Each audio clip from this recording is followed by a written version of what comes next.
안녕하세요. 오늘도 주님 안에서 믿음으로 꽉 찬 알곡이 되기 위해 성경 묵상의 시간을 허락하신 하나님께 감사와 영광을 올려드립니다. 5월 31일 금요일 묵상 말씀을 시작하겠습니다. 오늘의 제목은 믿음의 능력과 이방인들의 오해입니다. 이고니온과 루스드라에서도 복음에 대한 환영과 거절이 모두 나타납니다. 바울은 기적을 보고 자신들을 신적인 존재로 추앙하려는 이들을 말립니다.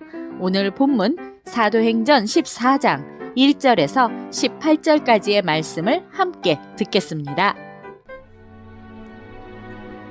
이고니온에서 두 사도가 함께 유대인의 회당에 들어가 말하니 유대와 헬라의 허다한 무리가 믿더라.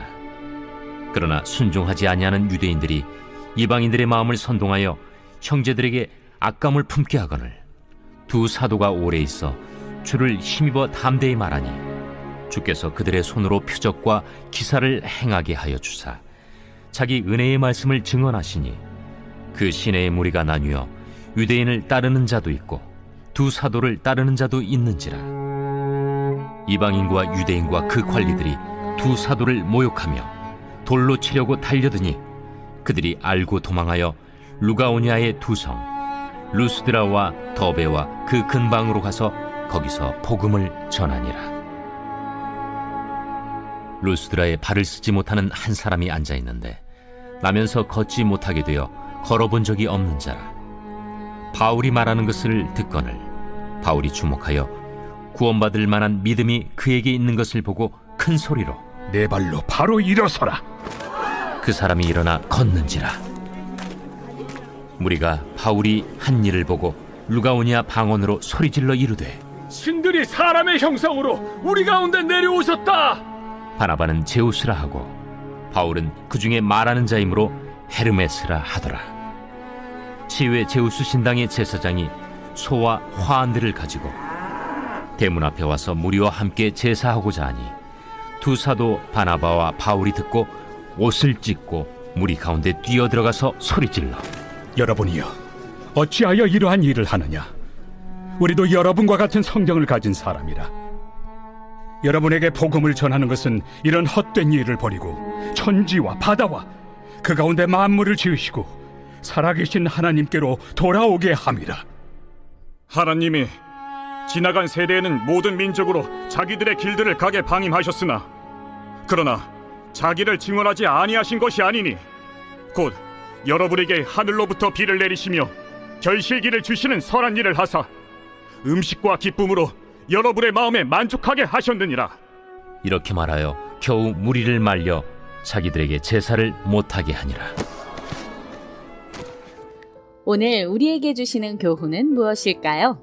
1절에서 7절 말씀을 보시면 바나바와 바울의 선교 여정이 그리 녹록지 않습니다.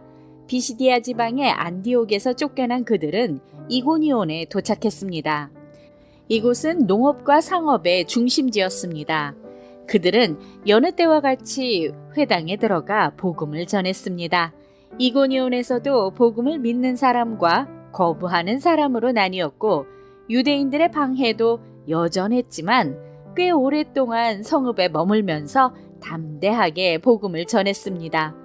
주님은 바울과 바나바에게 표적과 기사를 행하게 하심으로 그들이 전하는 것이 참된 복음임을 증언해 주셨습니다. 한편 복음을 방해하는 이방인과 유대인과 그 관리들은 연합하여 두 사도를 돌로 쳐 죽이려 하자 결국 바울과 바나바는 이고니온을 떠나게 됩니다. 영혼을 구원하는 일은 단시간에 이루어지지 않습니다. 두 사도는 목숨의 위협을 느끼면서도 오랜 시간 이고니온에 머무르며 복음을 전했습니다. 지금도 마찬가지입니다. 한 영혼을 구원하기 위해 수많은 시간과 공을 들여야 합니다. 영혼을 구원하는 일에는 전하는 자의 인내가 필요합니다. 8절에서 10절 말씀을 보시면 바울과 바나바는 이고니온을 떠나 루스드라와 더베로 피했고 여기서도 얼마 동안 복음을 전합니다. 루스드라에서 바울은 나면서부터 걷지 못하던 자를 만나게 됩니다. 그는 바울의 설교를 귀담아 들었고 바울은 그에게서 구원받을 만한 믿음이 있음을 발견했습니다. 바울은 그에게 일어서라고 명령했고 그는 명령대로 일어나 걸었습니다. 믿음이 있어야 주님의 능력이 임할 수 있습니다. 우리가 잠시 힘든 상황에 있더라도 우리를 다시 회복시킬 수 있는 것은 우리에게 있는 믿음뿐입니다. 11절에서 18절 말씀을 보시면 바울이 행한 기적을 눈앞에서 목격한 사람들은 바울과 바나바를 로마 신화에 나오는 헤르메스와 제우스로 칭했고 도시 외곽에 있는 제우스 신당의 사제가 그들을 신으로 숭배하기 위해 제물을 갖고 찾아왔습니다. 이에 두 사도는 옷을 찢어가며 그들의 행동에 대한 거부 의사를 표현하며 온 힘을 다해 제지합니다. 옷을 찢는 행위는 극한 슬픔과 분노, 비통함을 표현하는 방식이었습니다. 바울과 바나바가 복음을 전하는 이유는 헛된 우상 숭배를 막으며 오직 세상을 창조하시고 만물을 다스리시는 하나님께로 돌아오게 하기 위함이라고 전합니다. 복음을 전하는 사람이 추앙받는 것은 박해를 받는 일보다 더 위험한 일임을 명심해야 합니다. 기도하겠습니다. 하나님, 오늘 우리에게 주신 말씀대로 복음과 하나님만이 영광을 받으시도록 늘 제자리를 지키는 삶이 되게 하여 주시옵소서. 예수 그리스도의 이름으로 기도드립니다. 아멘. 우리는 믿음으로 구원을 받으며 이것은 하나님의 선물입니다. 선물은 받는 사람도 있고 못 받는 사람도 있으니 믿음은 모든 사람의 것은 아닙니다. 그 믿음은 말씀을 들음에서 납니다. 나면서부터 걸어본 적이 없던 그 사람은 바울이 말하는 것을 주의 깊게 들었습니다. 그리고 그에게 믿음이 있는 것을 바울이 발견하게 됩니다. 하지만 같은 자리에서 말씀을 듣고 기적을 본 다른 사람들은 헛된 우상을 숭배하려 듭니다.